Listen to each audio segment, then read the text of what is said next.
and thanks to Ben and Audit for having me here today. I was just saying to one of the attendees that you don't really see conferences like this very much, so it's nice to see one that really is focusing on cost recovery and contract compliance.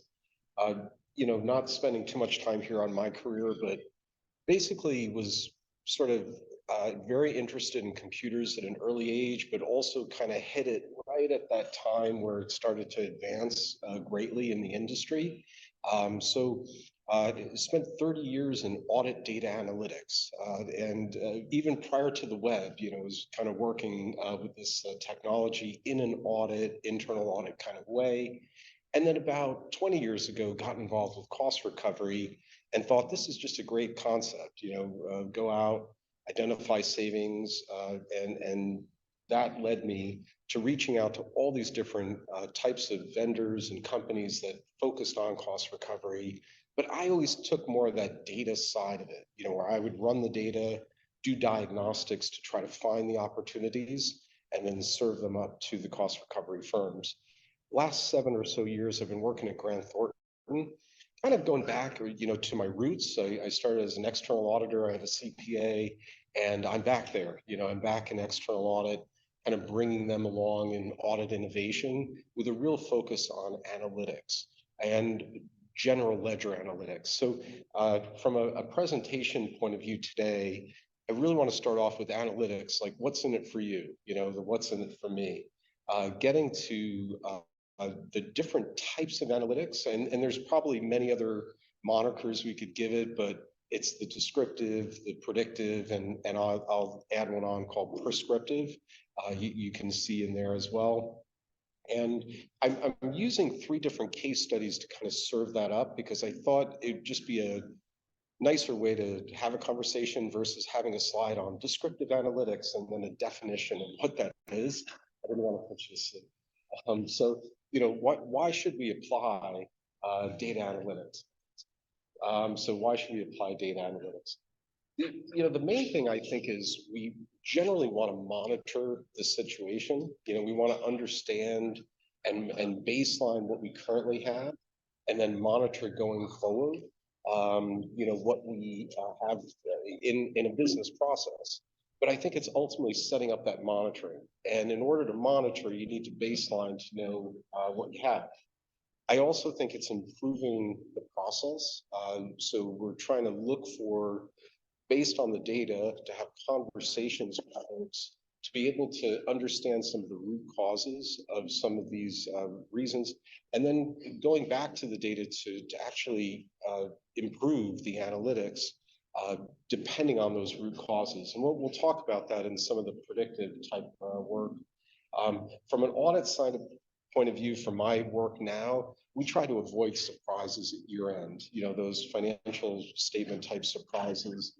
So that's another reason. And I think it's, focusing our limited amount of time and kind of expensive cost, humans, we cost a lot.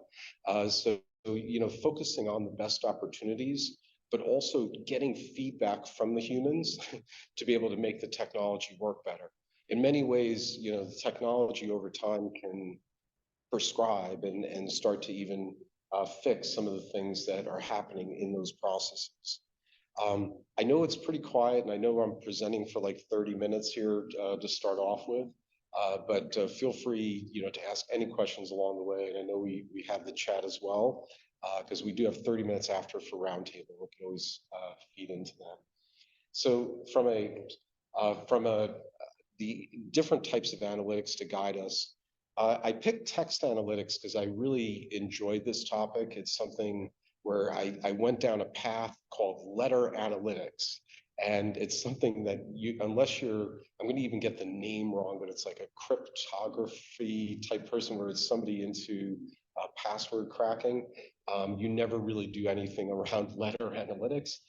But I've used it in a way to identify changes in data.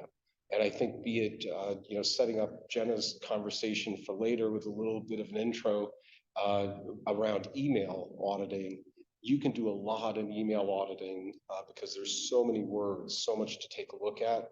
I've spoken to a lot of attorneys that see, the e-discovery effort is very, very quick, and they usually give you the information right before the case, so you have to get through it fast. This is the kind of thing that can really help that. But I'm going to use Wheel of Fortune as our way to explain it because I watched the game and I thought it'd be more fun, to explain it that way. Of course, I have right in the center there procure to pay analytics because that's our main focus of our conversation. But I also wanted to throw in there the general ledger analytics, the stuff that I'm doing from an external audit point of view. But it really kind of bleeds very, very quickly back into helping a financial reporting type professional to speed up their financial close, to automate what they're doing. So we will go through that. So getting to our next slide here. So I'm going to talk through this first from a descriptive analytic point of view, and then we'll kind of continue on into the predictive analytics and then prescriptive. It's kind of the natural progression. Like you have to understand a population first by describing it using analytics. It's what most people are doing when you're kind of playing around with analytics, and you're looking at deviations this year to last year. It's just describing the situation. So on a text analytic example, I just wanted to see, I won't ask you to read it out, but I'll give you about 20 seconds to read that out. So it should read to you as, it doesn't matter in what order the letters in the word are, the only important thing is that the first and last letter be in the right place. So our brain has a really good way of calculating the rest in between, as long as you get the first and last letter.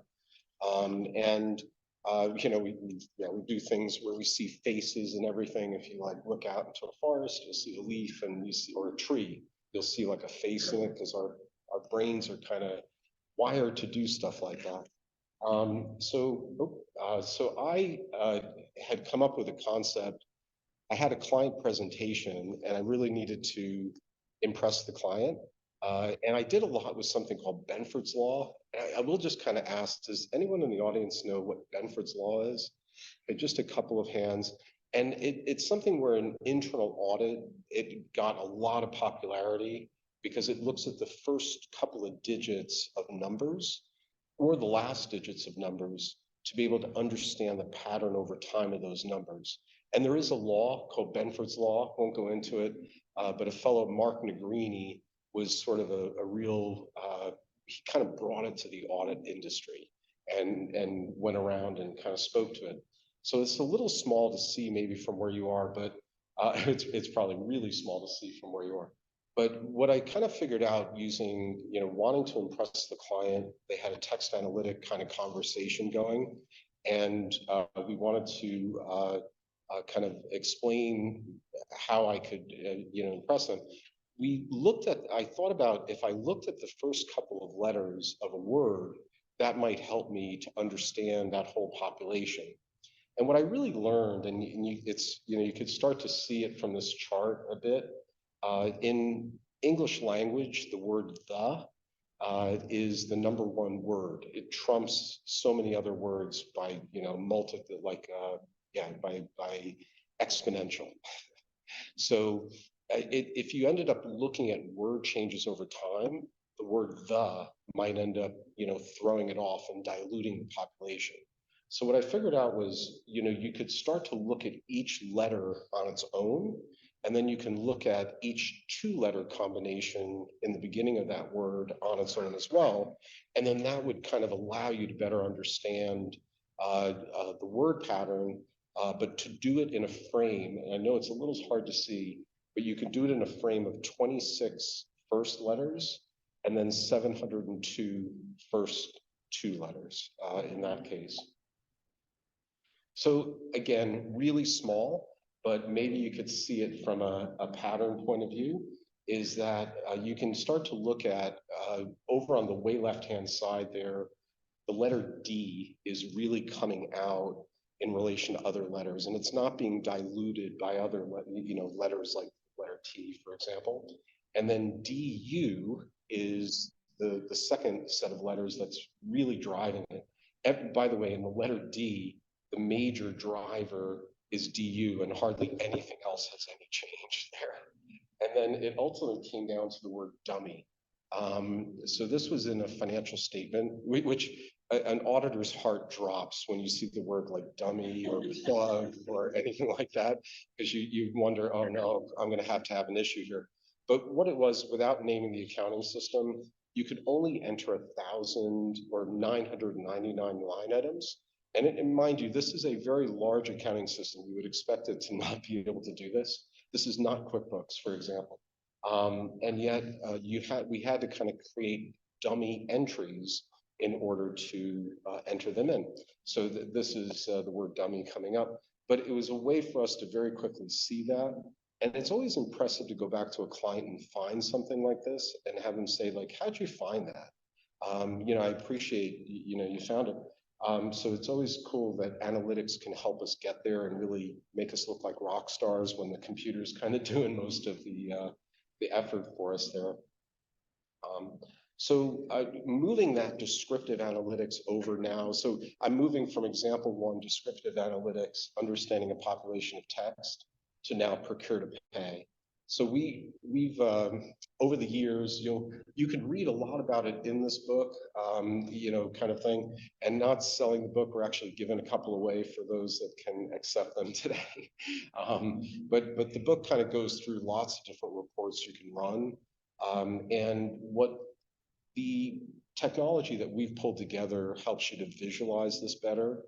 Some of the common patterns we look for are just how quickly are we paying vendors? Are we paying them too quickly? Are we paying them too slowly? And that's leading to a lot of late charges. From a vendor perspective, how clean is our master file? And just understanding, do we have vendors in there that we haven't paid in multiple years?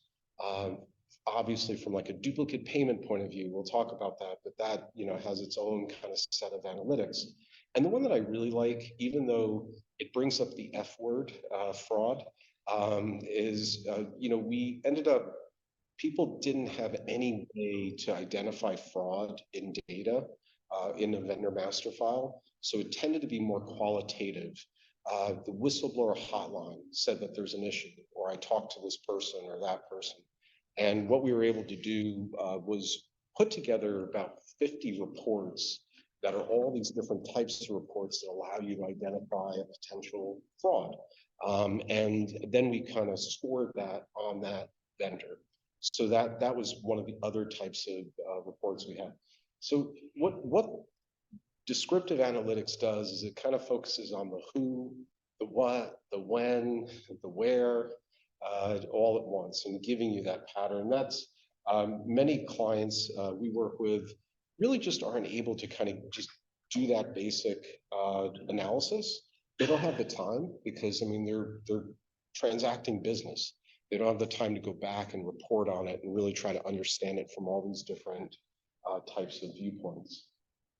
So another one, just to show you, more pretty pictures here, but we kind of also figured that general ledger provides a really great way of understanding about a whole company. It's why pretty much every financial statement auditor has to get a general ledger to do a financial statement audit. And it gives you so much information to be able to dive into. The way I like to look at it is it's like the lifeblood of the company. Everything runs into the GL and such. So we can use it almost like a car technician, where they hook up a computer to your car, throws off a bunch of error codes, and then you can decide what to do from there, depending on the error codes that come up. The GL really provides that to you. And what we try to do is mostly focus on where we can improve their timing of the financial statement close. Everyone wants to have a faster close these days, and also from just automating what they're doing. So talked about the descriptive nature, understanding the populations, the who, what, when, where, whys. And now I'm going to show you more data here, big graph here, but predictive analytics, moving to that. So that first using kind of text analytics as a way of understanding it. So I reached out to the corpus of contemporary American English, a person that manages that at Brigham Young University. And it just helped me because it had some unbelievable number of words in it, but it was a collection of like Newsweek articles and CNN interviews, because you can't have every word you've ever said in a database right now. It's a little hard to do that, but they kind of took a collection of it all to give you almost like a corpus, or basically a corpus of our American English. And as I went down this letter analytic kind of journey, I realized that most of our words are pretty small. The, and, rich. I like to go by Rich versus Richard. It's shorter. So you start to realize that when I looked at the COCA, the corpus, that 90% of the words were only 8 characters or less. I don't, onomatopoeia, I'm sure is in there, but it's sort of not something we would throw a lot. And yet we can understand 50% of those words by just the first and last letter, or in this case, even probably the first 2 letters of that word. So the first 2 letters are first letter, first, last letter. So that gives you that. So I wanted to also kind of note something for like the Wheel of Fortune. People out there, normally they throw out the RSTLNE, and then you get to pick 4 more. It's sort of very similar to a casino in a way, in that they're basically on average giving you 12 out of the 26 letters. Like when you average everything they're giving you, you got like a 12. Whereas like you would think they would have kind of shifted it more towards a 16 or 18 on occurrence of that letter. So what this showed was over years like 1990 to 2011, how those letters changed in our corpus. So it just, on average, it ended up all in. When you looked at those first letters, it was a 12. So sorry for this hard math early in the morning, but it's something where it helps you to understand. Even I'm pretty sure they were even thinking about this a bit, like when they threw those letters out.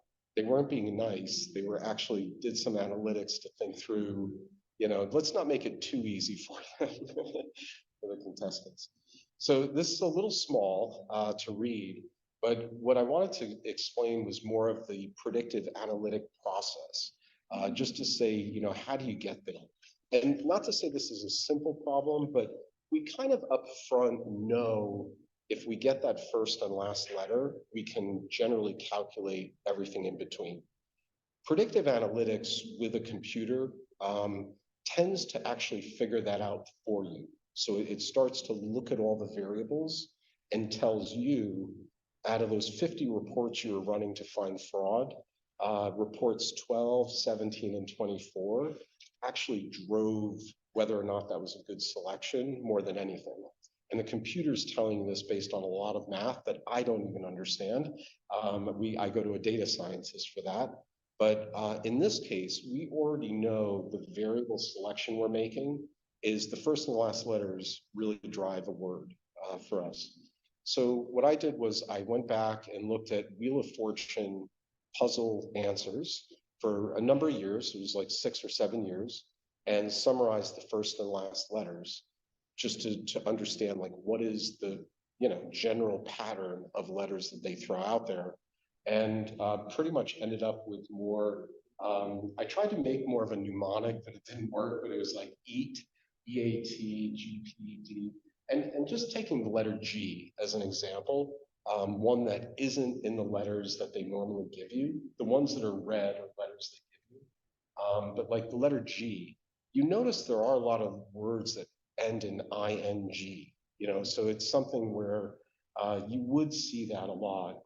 So running the calcs then, so then we predict, we say, okay, if a person threw out these letters versus R, S, T, L, and E, and a lot of people then pick CMDA I don't know why, but they do it. Sometimes they do GHPO. It's another one. So I think they've been reading my article or something. But because GHP is also in those first letters, so they I think are reading something. But when you take a look at the data on the left, you'll see that it's a little bit harder to get the puzzle right, whereas the one on the right, it's among the best. It's a little bit easier. It's just like three letters in the middle of that one word that make it difficult. Back in the groove, maybe not. That one might be a little bit hard to get. The word groove, we don't use that much, I feel. Madonna does, but it's sort of something you don't hear much. So anyway, that's more of a predictive analytics using text and how you can hopefully win at Wheel of Fortune there. And just as a last note, you'll notice whenever someone gets the first and last letter in the game tends to end pretty quickly. So from a duplicate payments point of view, taking a very simple concept that I'm sure everyone works on, what we try to do is identify some of the variables that tend to lead to a really good duplicate payment. So, I mean, you can run a report, like when I worked at a company, literally the report was printed out and it was a sort of every supplier and amount in descending order, it by amount. And the person would go through that and look through all of the payments being made by supplier and amount. And I asked them, what are you looking for? Like when you're doing this, because I was trying to model what they were doing to help predict, better, use the computer to do this versus have them sit there with their eyes and do it. But if it's paid on the same check, sometimes that isn't the best variable that it's a duplicate. Or if the check amount is zero, a lot of times we have zero checks in AP and that'll be to zero things out, or it's entered by a different person. And these were all the things I don't mean to read them all out to you, but it was just something where it really allowed us to understand what that human was doing and be able to start calculating it. So this was kind of our starting point to lead, to that focus of allowing someone, and what I'll do many times is filter on a lot of this activity to really get to the best calculation of what is a duplicate. And then those are the selections we'll use first because it has the highest potential of a duplication. So now I'm getting into the real math stuff, but this is something that we weren't really sure, what was driving. So in a financial statement audit, as part of our test for management override, which in some ways is another word for fraud, but it's more of just how management is controlling earnings, or using a terrible term, cooking the books, right? That's something where we need to identify that and run a variety of journal entries. Tests. So we ended up getting a patent for this technology, which is really fun, and something where we are able to score all of the journal entries through a model where we run over 35 reports, and we're always adding and changing it a bit. But that scoring model, we decided to have a computer predict what are the best reports that are driving those selections. So let me explain. We would kind of set the objective. We want to pick the best entry, that could identify management override. We collect the data and we actually split it up. When we got the data, we would take half the entries and we'd run modeling on it, but more or less send it back to the team and ask them which entries were better than random versus which ones were just about random. And then the other side of it was we would kind of keep the other half of entries so that we could model, based on what they told us on that data. So what the computer did, and we ended up moving to a random forest model. Again, a lot of math that I don't work with as much, but data scientists do. We ran all the different models, and that was the one that came out best. It really identified that it got us to the closest. It was able to take that test set of data and say, well, the human had decided that was a really good entry, and our predictive model did the same thing based on these indicator reports that were happening in there. So that was then used going forward, and that allows us to kind of iterate by talking more to the humans, right? And getting from them even just something as simple as the binary, is this a good entry, better than random or not? And instead of me sitting behind someone and asking them, like, as you go through this, what are you, finding? The random forest model is basically doing that now, where they don't even need me to do that, right? It's doing it itself. So this predictive approach, just to give you an example, we tend to score things, and this was like one entry. It was the highest scored entry over here, and it's to balance to subledger. And it wasn't fraud, but it was like cleaning up activity of somebody that couldn't, didn't do that great of a job and was let go from accounting. And but yet they were able to correct it before year end. You know, it's sort of like they realized it in the reconciliation process, and they so predictive analytics. Getting a little close on time, but we don't have that much left because I'm moving into more of the prescriptive analytics now.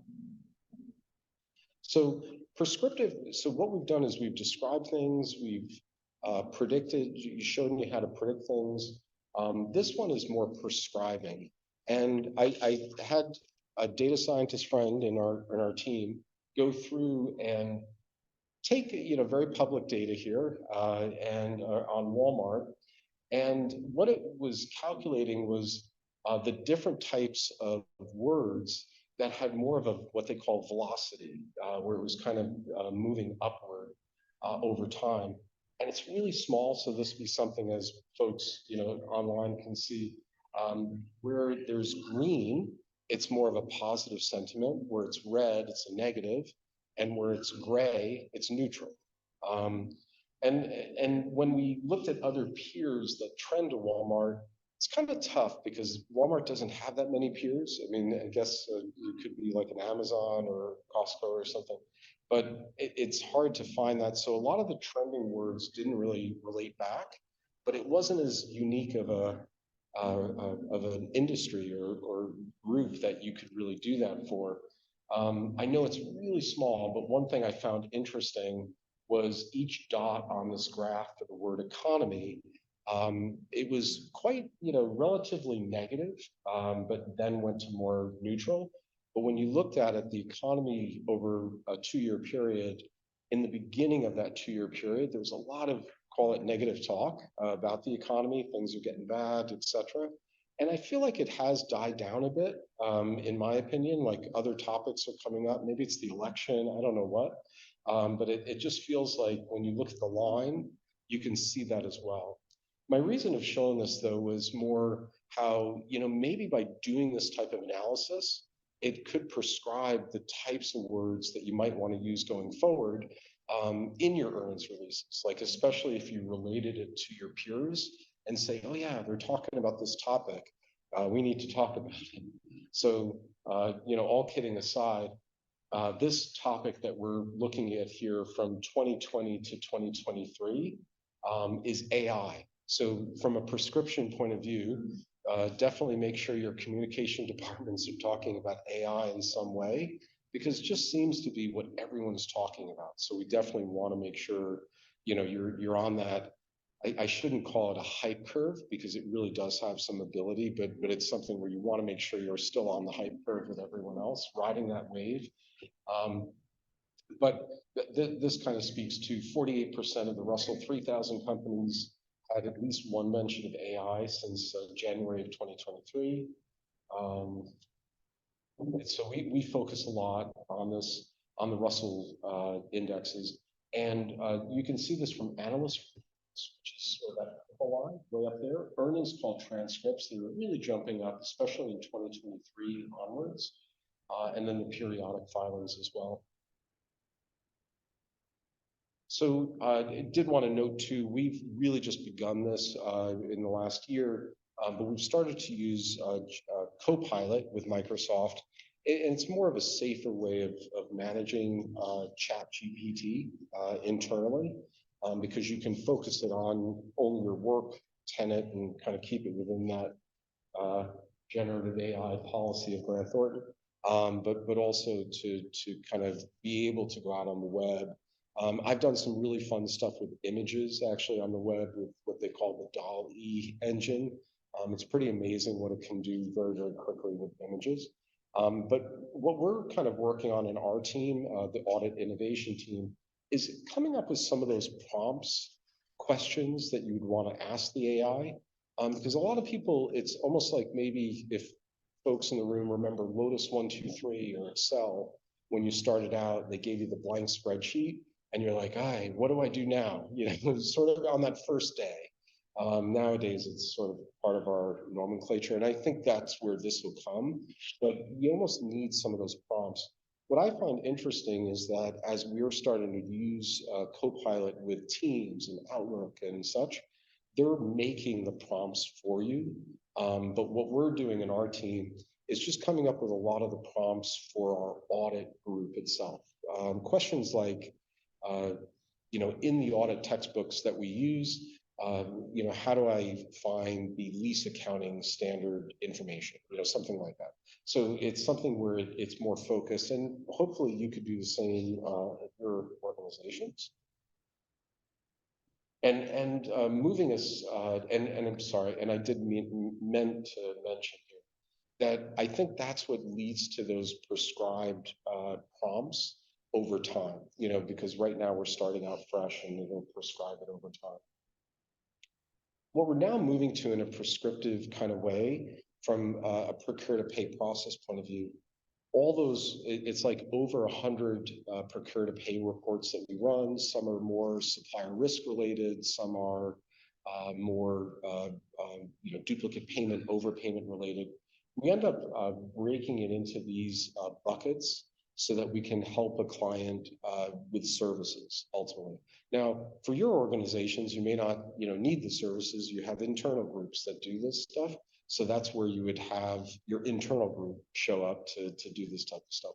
And it could be internal audit, it could be contract compliance folks, et cetera. But what we try to focus on are a lot of efficiency gainers as well within the accounting and or even implementing a new accounting system, which tends to be the case for a lot of our clients. So moving the prescriptive from an audit perspective, really focusing on what we do, not so much on services or improvements to the process, but just looking at how better to audit an organization. I showed you a few slides back, sorry to jump real fast there, where we were scoring those journal entries based on those 35-ish or more reports. That scoring model kind of identified which entries should you pick. And what we are doing here is summarizing that, but now by the account or the financial statement primary value. And then that scoring or risk can allow us to even prescribe to audit less or more of a given area. So it's really helped in many ways to streamline the audit, because there are some areas that we may audit less because the entries going through that process are very less risky. And we have other audit procedures, of course, that we do. Whereas other areas may not be the same case and may actually have more risk to them. And it may highlight a risk that we would not have caught if we didn't induce it up from the data. Because a lot of the reporting I talked about to date is more deductive, where like, let me run that duplicate payment of same invoice amount, invoice number, and date. That tends to find it, right? This one's more inductive, where it's boiling it up from the data. And maybe last but not least is we're kind of focusing on, I can go through these last two slides pretty quickly. We're using that general ledger. We're using some of our client data where they consent to it. We've actually been storing all of our general ledger data in a data lake called Unite. So it allows us to kind of analyze the data in one place a lot nicer across all the clients, again, with consent. And then we get a lot of client engagement type info, like what accounting system are they on, or how big are they from a revenue perspective, or what have you. And then that gets put together to then prescribe different financial modernization type of activities for them. How can we speed up your close? How can we get manual journal entries automated, et cetera? So that's the prescriptive based on the descriptive and the predictive analytics to ultimately get to this one. So I'm only about 7 minutes over. It's not too bad for time, so we still have a lot of time for conversation. Yeah, what questions can I have? Or, do you have? And hopefully we can get a discussion going around this. My question. Yeah. On that model you're talking about, that's more inductive versus deductive. Yes. With deductive, there's a lot of good parameters, and we still sometimes say false positive. Yes. The inductive approach, what's the approximate relevant percentage of false positives to the inductive approach versus deductive that you have to kind of validate manually? Yeah, so I would say the inductive tends to find things you didn't even know about. So it may just be literally looking at the data and summarizing it by enter and realizing who is this person? So that's more the inductive. The deductive and false positives, that's where the random forest predictive engine or literally the humans saying that's a false positive, that's really important to then feed back into the model, because then it can calculate and say, oh, that's a false positive. It had these reports as indicators or these filters as indicators of why that was picked. Maybe don't pick that as much. So, but that, yep, and that's probably how you reduce false positives over time. It's a lot of human feedback, and I find it's very client specific. It's something where you can get algorithms that work across every client, but it tends to be something where you get really close with that approach. You take a shot over the bow, but then ultimately the client itself has just very unique ways that they pay vendors, source vendors, and you need to kind of. So it kind of depends on the data that the underlying data that you're working with. Yeah, the data and the process. Audits, right? Yeah, and your audit's as good as the data you do. Yeah, it's like the people, process, and technology driving it. Yeah. Thanks, Rich. Yeah, sure. Yes. Oh, yeah, please. Given the different areas that you've done research in, your third bullet there says areas.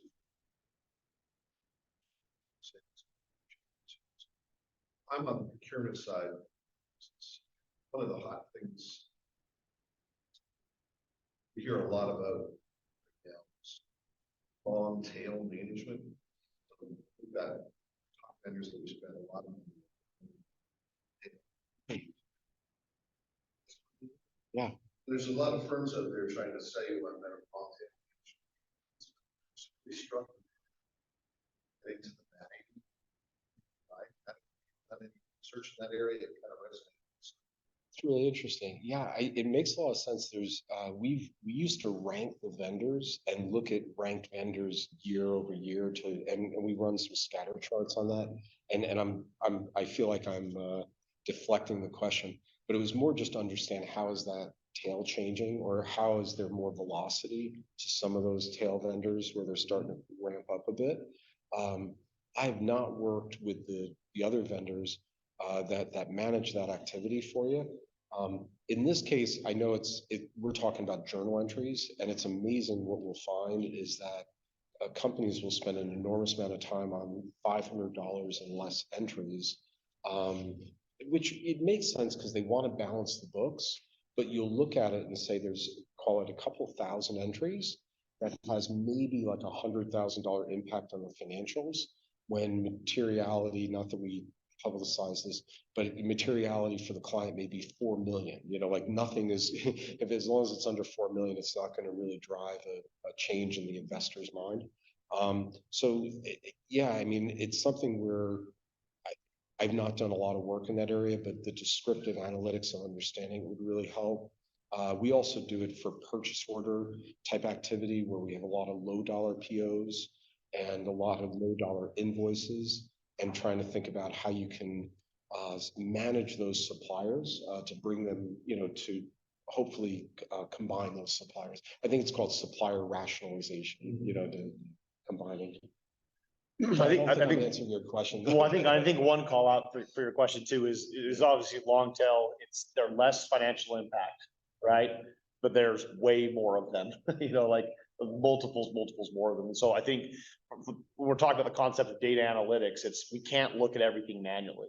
We can't review everything manually. So how are we going to set up our analytical approach to be able to, like bubble up is the term he uses, but, to be able to kind of raise flags in those circumstances to be able to manage the extremities. Because if it's your number one vendor, your number one supplier, you're paying attention, right? You have time to pay attention to it.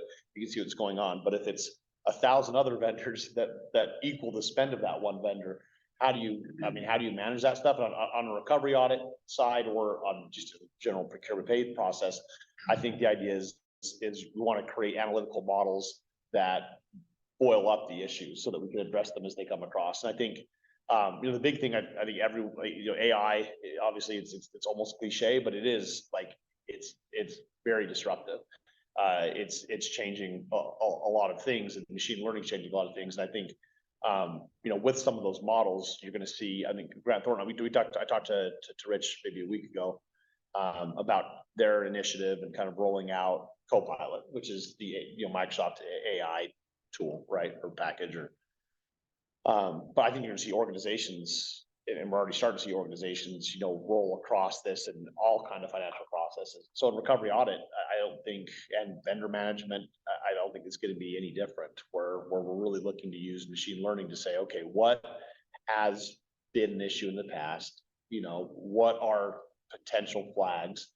And have the machine be able to serve up stuff to auditors, internal teams, whether it's contract compliance, whether it's on the AP side, and then be able to at that point have kind of an A/B test where the auditor is able to say, yes, this is an issue, or no, this isn't an issue, and the machine gets more intelligent moving forward. So we start to get more and more nuance. I think that is going to allow on that long tail side for us to cover more, a larger population, without having to have someone again behind a desk going through every single thing. But I don't know. Yeah, I only brought up this. You reminded me of a great point. Is we get thrown into situations where there was a fraud within a company, and the auditor needs to do something to kind of get their arms around how big is the fraud. Like, are there other vendors? There's a phony vendor created, and then how do we know that there aren't other phony vendors created? It's not similar to your long tail idea, or it's not the same. But you could come up with a variety of reports to run on those long tail vendors to then serve up. Maybe you do want to do some contract compliance with some of them, whereas that would help focus it and quantify. Very similar to what Ben is saying. And AI is not just Copilot or ChatGPT, just so you know. Machine learning, that predicting based on reports like this, is really the AI, in my opinion, that pays the bills. The other stuff is more getting you there where you're going to converse with a computer and it tells you wonderful things. And you might be able to use Copilot to prescribe your next steps. I've asked it, how do I reduce duplicate payments in a company? What are some of the top ways to improve my procure to pay process? And it'll come back with answers. So, and you can keep conversing with it like we're talking. Yes. From a help perspective, David, I'm just thinking through, there is a data set we've used it on the human side. So we'll have to have clients say, hey, where would you go in our spend list to see opportunity, right? And we look at those industry by industry. We kind of know a lot of where to go based on experience, but a data set would be really cool to be able to actually, look at it, maybe it's industry by industry, kind of flag some of those industries, smaller in the tail, but some of those that have been pretty fruitful from a recovery perspective in the past, to kind of flag those and kind of call those to your attention. That we've never tried to build a data set like that. It'd be cool to have some kind of data set that would help, drive some of those results. I guess what I'm trying to get my head around is exactly saying that we have 10% of our vendors are 95% of our spend. So 90% of it. So these firms are trying to say, well, let us fix your long tail problem. Yeah. But spend a whole lot of money to fix something. Serial, others are fine. You notice this is an analytics vendor selling this next line, but they said, you know, if you don't have to have as many controls, as long as you have a really good net at the end, or you have really good brakes in your car. You can go as fast as you want on controls, as long as you have really good brakes. So again, not me, but another analytics vendor was using those examples. But you know, again, from my perspective, I think monitoring using analytics can help you get around what they are calling a problem. I think maybe you could still pull out some and rationalize some of those suppliers into combining them. But there's a lot of others that I think you just monitor. Right, and to your point, you can almost combine all those, and it still doesn't reach.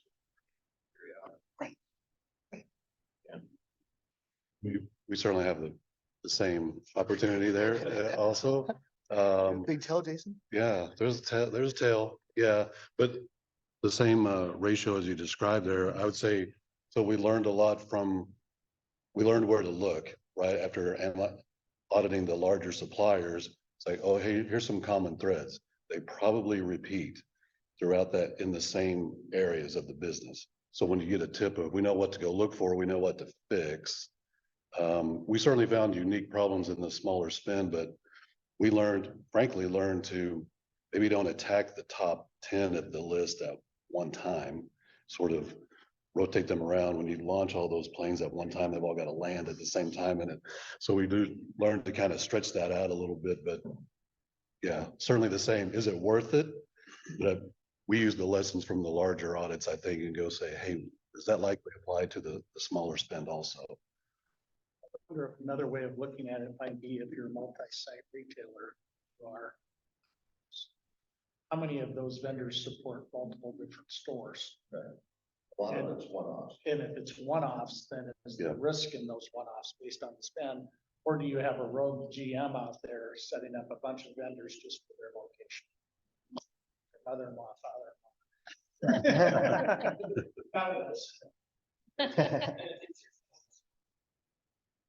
Yeah. Something is gone to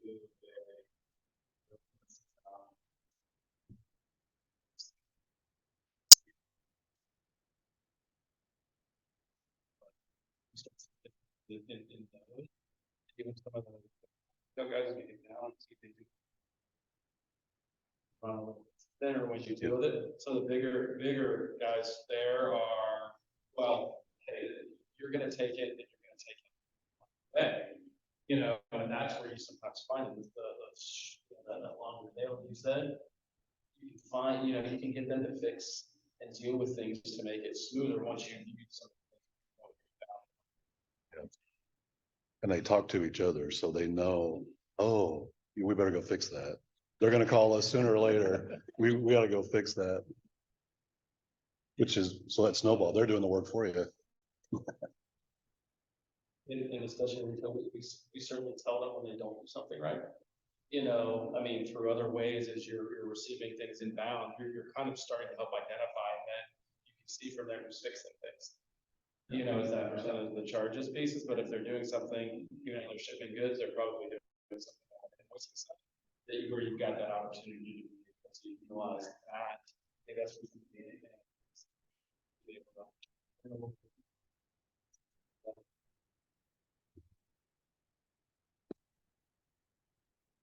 I think a starting point for the tail is central contract repository.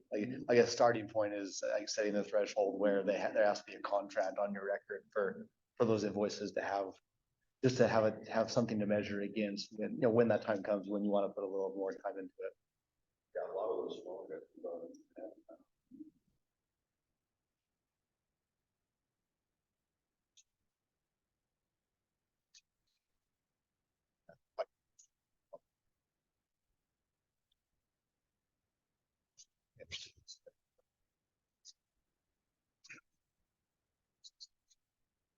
all gonna be, yeah, it's all, you always have to look at cost and reward, right? Right.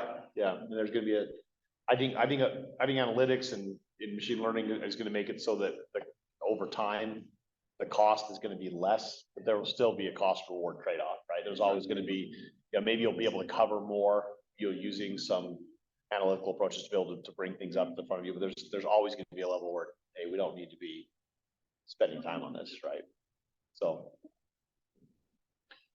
Yeah, and I do think there is a possibility, whenever I say this, I always bite my tongue a little bit, but when you look at some of how things are sold to you online and how, I mean, more obscure type of product like sells you slippers when you're buying records, let's say, and how it knows those things.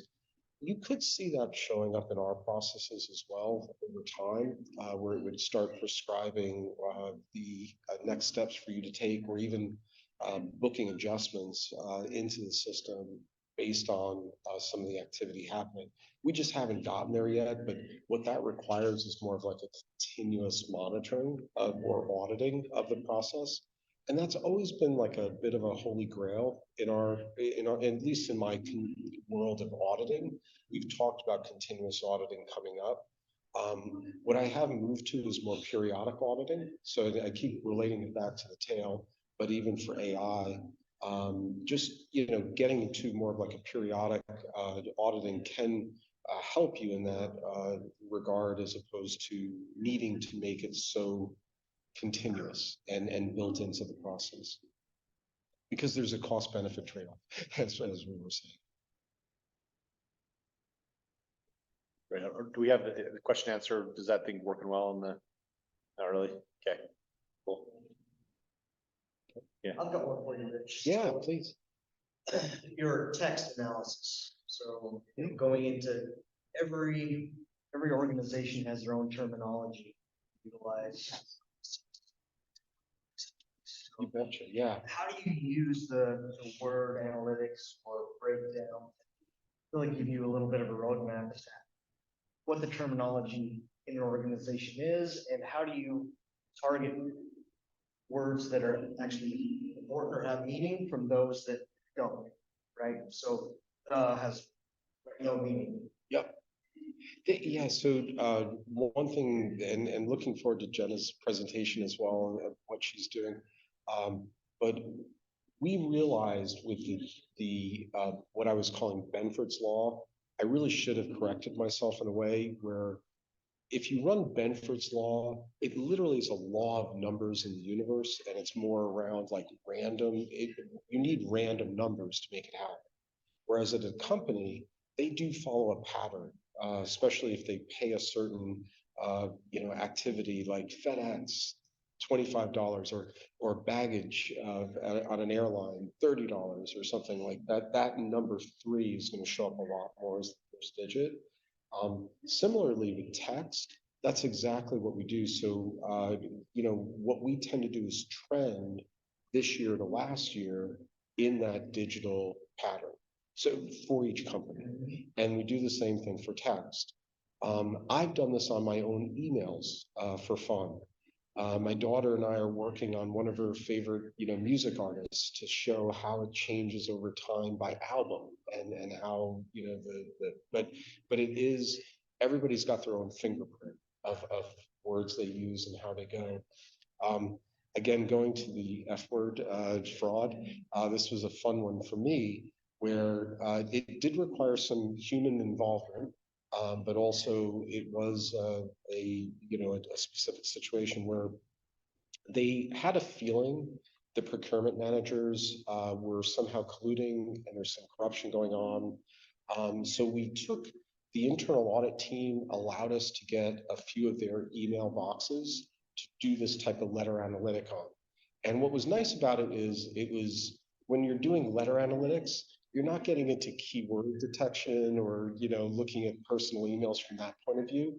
It's just getting like a graph of, you use the letter K a lot more this year versus last year, so it's no big deal. So we had that for each, a few internal audit folks. That was like the test subjects, the baseline for that company, because they did work in the company and would throw a lot of the company nomenclature. We did the same thing for the procurement folks. And the word, the last letters, so we do first and the last letter, ZA, came up a lot. Now, you'll notice that is the last two letters of my name as well. We'll use those letters. a lot. Heavy correlation to fraud. Heavy correlation to fraud. Exactly. Yeah. But pizza was the word they were using. And it's kind of interesting if you think about it. Like, how many times in the last month did you write the word pizza into an email? Probably none. But these folks were doing it on the level of hundreds of times per month. And it was the four of them. And there was some predication. They got a tip that something was going on. And then we got the pizza word. So this is where the humans come in. And I can't do this, but I haven't watched enough Law and Order. But you get the forensic interviewers that come in, and they just said to each one of them, "We know about pizza," right? And they just sort of did that. They didn't really know what the hell it meant. Using the word pizza a lot. They actually did say it was a certain restaurant with the word pizza in it. So they used that pizza name. And one of them broke out of the four and just said, "Oh, I knew you guys would find us," and such. And they were going there to collect the payments from a vendor associated with this. But the way we found it was ZA and how that showed up based on the pattern. So yeah, I mean, you really do need to baseline. I hate to say it's so specific to each company and that you have to run it, but once you build these analytic tools, you can run it by division. You could run it by, so as you bring in new companies, or if you have a lot of different companies, it's almost better to do it by each division, department, etc., to really refine the fingerprint. What benefits do you see by breaking it down by letter or letter combinations? So it simplifies it for me. I, again, had to do this presentation, look good in front of a client, but also be able to talk about heavy data science or, very simply, like I really needed that explained to me like a sixth grader kind of way. I can literally take billions or even trillions of words and put it into a 26 letter frame and then a 702 letter frame. And like this, where each letter is on its own, it allows it to remove the dilution of if, again, we work at Bass Pro Shops, the word Bass would be on like everyone's email and the signature, and you would just see that if we did a word-to-word analysis, Bass and Pro and Shop would always be there, whereas this would isolate it to this one little image there where it's the B. And you would look at BA over time and probably notice that it didn't change very much, that last year to this year, the deviations aren't much. So it's a way of kind of reducing it down to something you could focus on. And like this next slide, that allows you literally what we do in audits, where we can start with the first letter. I know it's so hard to read, but you see how it like drove out. And then you go, okay, D's having a problem, and then you can move into the DU and see that that's the next one down. I think this, from a recovery audit perspective, huge application here on anything related to email auditing, but also contracts, right? And so, if we're looking, it doesn't need to be fraud. It can be a dispute. It can be a vendor dispute. It can be a special, negotiated price. It can be a special promotion. It could be a shift to special promotion. As we start looking at where we can find historical, what was happening historical recoveries, the idea is how can we utilize that to analytically be able to determine where other stuff might be. Hey, we had a bunch of duplicate payments. We had a bunch of missed promotions. We had a bunch of excessive defective, and that can be used both for audit selection. I think more on the kind of the contract compliance, non-merchandise side, pretty much all retailers here. Or it can be used on the AP side, to when we do find issues, hey, let's be able to analyze long tail, right? Analyze a larger population of items and bring up not even I wouldn't even call it a positive at this point, just something to investigate, something to look at. So I think we're there on time. Is there any other pressing questions or? Okay, Rich, appreciate your time. Great, And then I thank think you. we're about a half. All of the experts on the Phoenix, Arizona real estate market subconsciously as well. That's just an add-in. Yeah.